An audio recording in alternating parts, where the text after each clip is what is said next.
Hello বন্ধুরা, কেমন আছো? আশা করি ভালো আছো, সুস্থ আছো। আমিও ভালো আছি। চলে এসেছি তোমাদের সাথে আমি একটা আমোদি মাছ চচ্চড়ি রেসিপি শেয়ার করছি। তো প্রথমে আমি সবজিগুলোকে সরু সরু করে কেটে নিয়েছি। সবজিগুলোর মধ্যে আমি বেগুন, মূলো, ছিম, ঝিঙে আর আলু দিয়েছি। তোমাদের যার যেই সবজি পছন্দ সেই সবজি দিয়ে তোমরা এই আমোদি মাছ চচ্চড়িটা করতে পারো। আমি কিভাবে এই আমোদি মাছ চচ্চড়িটা করছি সেই রেসিপিটা তোমাদের সাথে শেয়ার করছি। তো চলো মেন রেসিপিতে চলে যাই।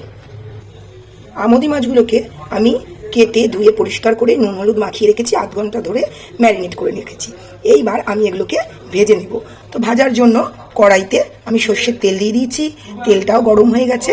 এইবার আমি এই তেলের মধ্যে আমোদি মাছগুলোকে ছেড়ে দেবো। মাছগুলোকে আমি লাল লাল করে ভেজে নিয়েছি উল্টে পাল্টে। এবার মাছগুলোকে আমি তুলে নিচ্ছি। আমি আমোদি মাছ চচ্চড়ি এইভাবে করি, তোমাদের সাথে শেয়ার করছি। তোমরা কিভাবে করো আমাকে কমেন্ট বক্সে জানিও।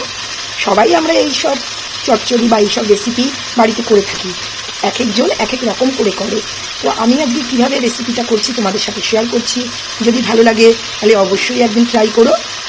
পুরো ভিডিওটা দেখার অনুরোধ রইল। সব মাছ ভাজাগুলো আমার রেডি হয়ে গেছে। ওই মাছ ভাজার তেলেই আমি প্রথমে কালো জিরা ফোড়ন দিয়ে নিলাম। তার মধ্যে চেরা 4টে কাঁচা লঙ্কা সেটা ফোড়ন দিলাম। এই দুটো হালকা ভাজা ভাজা হওয়ার পরে এইবার এর মধ্যে আমি দুটো বড় সাইজের কুচানো পেঁয়াজ এটা দিয়ে দিলাম। দিয়ে ভালো করে এটাকে একটুখানি ভেজে নেব। পেঁয়াজটা হালকা ভাজা ভাজা হওয়ার পরে আমি এর মধ্যে একটা বড় সাইজের টমেটো কুচি সেটা দিয়ে দিলাম। এই পেঁয়াজ আর টমেটোটাকে হালকা ভাজা ভাজা করে আমি এর মধ্যে যা আগে থেকে কেটে রেখেছিলাম সবজিগুলো সেটা দিয়ে দিলাম।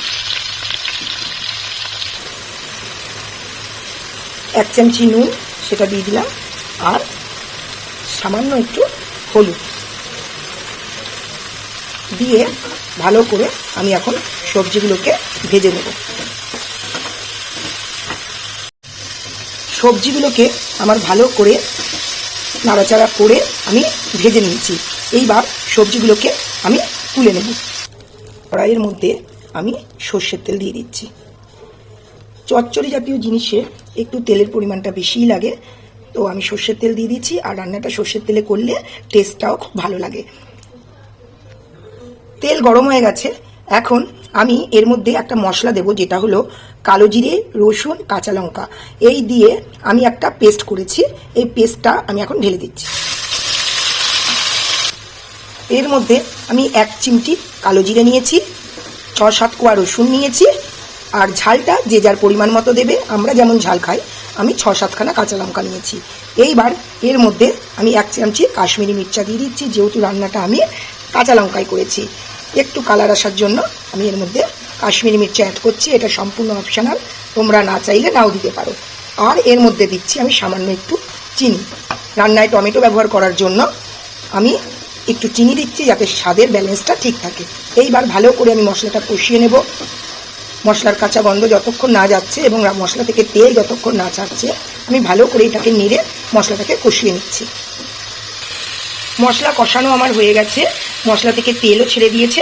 এইবার আগে থেকে যে আমি সবজিগুলো ভেজে রেখেছিলাম সেই সবজিগুলো আমি ঢেলে দিচ্ছি। মশলার সাথে সবজি ভালো করে মিশিয়ে নেব। মশলার সাথে সবজিকে ভালো করে মিশিয়ে নিয়েছি। এইবার সামান্য এর মধ্যে একটুখানি জল দিয়ে দিচ্ছি সম্পূর্ণ সবজিগুলোকে ভালো করে সিদ্ধ হওয়ার জন্য। এবার আমি এটাকে ঢেকে দিচ্ছি। এইবার আমি এর মধ্যে আগে থেকে যে মাছগুলো ভেজে রেখেছিলাম সেই মাছগুলো ঢেলে দেব।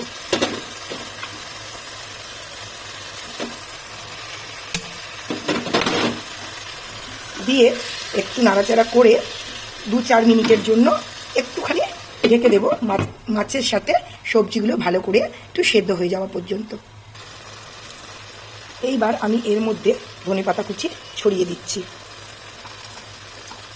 এইভাবে আমোদি মাছ চচ্চড়ি করলে খেতে দারুণ লাগে। একদিনকে তোমরা ট্রাই করো। আর আমার তো এই আমোদি মাছ চচ্চড়ি দারুণ লাগে শুকনো ভাত দিয়ে ভরিয়ে ভরিয়ে খেতে। তোমাদের কেমন লাগে কমেন্ট করে জানিও।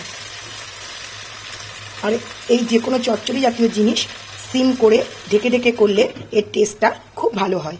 আমি ধনেপাতাটা দিয়ে আবার সিম করে একটুখানি রেখে দিলাম। আমুদি মাছ চচ্চড়ি আমার সম্পূর্ণ রেডি হয়ে গেছে। কেমন হলো একদিনকে এইভাবে রেসিপিটা করে খেয়ে আমাকে জানাতে কিন্তু ভুলো না। আর রেসিপিটা যদি তোমাদের ভালো লাগে তাহলে অবশ্যই লাইক কমেন্ট শেয়ার কিন্তু চাই, আর পাশে থাকার অনুরোধ রইল। তো আজকের এই ভিডিওটা আমি এখানেই শেষ করলাম। তোমরা ভালো থেকো, সুস্থ থেকো, আবার দেখা হচ্ছে অন্য একটা রেসিপি নিয়ে। টাটা।